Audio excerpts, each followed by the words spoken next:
Jau gadu pašā Raunas centrā nelielā namiņā mīļi gaidīts ik viens ceļotājs. Gan tie, kas vēlas iepazīt Raunas novadu, gan arī visi tie, kas paši vēlas doties kādā ekskursijā vai braucienā uz citām zemēm.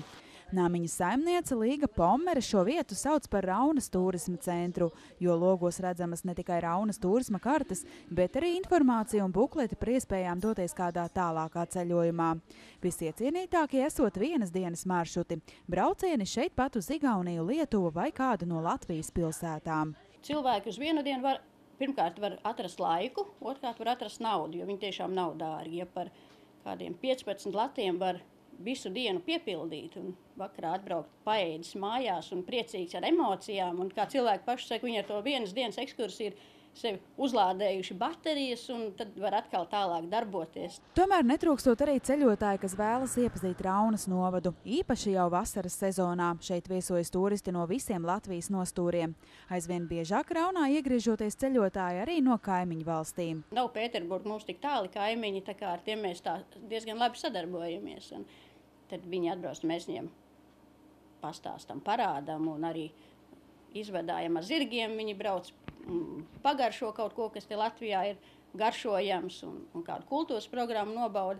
Tā kā tāda sadarbība ar krievu turistiem mums ir, bet visvairāk latvieši tomēr tepat no visas Latvijas. Un Rauna jau arī var lepoties ar dažādiem turisma objektiem, kas šurp vilina ceļot gribētājus. Staburagu. Visi zina, ka tas ir vienīgais Raunā. Pilsdrupas ļoti skaistas, senā arhibīskapa pils. Arī tāda, es teiktu, viena pati Latvijā, un tur mēs tagad ļaujam cilvēkiem no augšas paskatīties uz Raunu un apkārtni Raunas, no pils torņa pavērties. Raunas baznīcā piedāvājam nelielu ērģeļu mūzikas koncertiņu, tā kā, ja grupas atbrauc, tad viņi to visu šeit jau saņem tādu kā kompleksu piedāvājumu. Pie Cimzes kādu Cimzes dziesmu nodziedam, jo Cimze arī ir raunēniece un Raunas brīvības pieminekli apskatām. Un noteikti arī aizējām pagaršot Raunas zaļo sieru. Zaļā siera ražotājs Ilmārs Ceriņš atzīst, ka ir ļoti gandarīts, ka ar novada turisma speciālistiem izveidojusies tik veiksmīga sadarbība.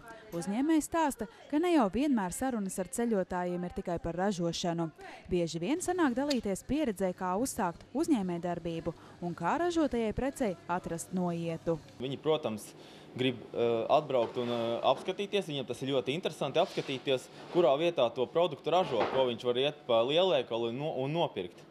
Un es, protams, izmantoju šo iespēju un ļoti laipni visus sagaidu interesantus un dodu viņiem degustēt gan sieru, gan pastāstu, kā ražoju. Gan Ilmārs, gan arī Līga uzskata, ka Raunas pusē ir plašas iespējas turisma attīstībai.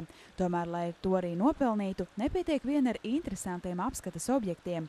Mūsdienu ceļotājiem nepieciešams piedāvāt ko vairāk, sniegt sajūtas un pozitīvas emocijas. Cilvēki varbūt arī ir pieraduši tā ātri ieskriet Raunā un ieraudzīt Staburagu un aizskriet tālāk, bet šeit ir tik daudz aktīvu cilvēku uz vietas Raunā, kas ir gatavi ar jums kopīgi darboties un izjust gan to arhibīskapa dzīves laiku šeit, gan Jāņa Cimzes laiku, gan brāļu draugu laiku, tādu mūsu Latviju šeit pat vienā Raunā. Tā kā kultūras turisma programmas šeit pat gribam attīstīt, sakrālā turisma programmu tepat Raunā.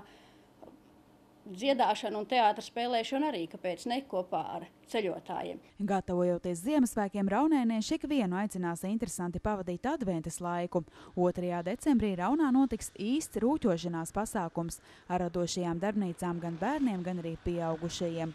Un jāteic, ka Raunas turisma centra vadītājai ir vēl daudzas citas idejas, kā radīt ceļotāju interesi par šo vietu.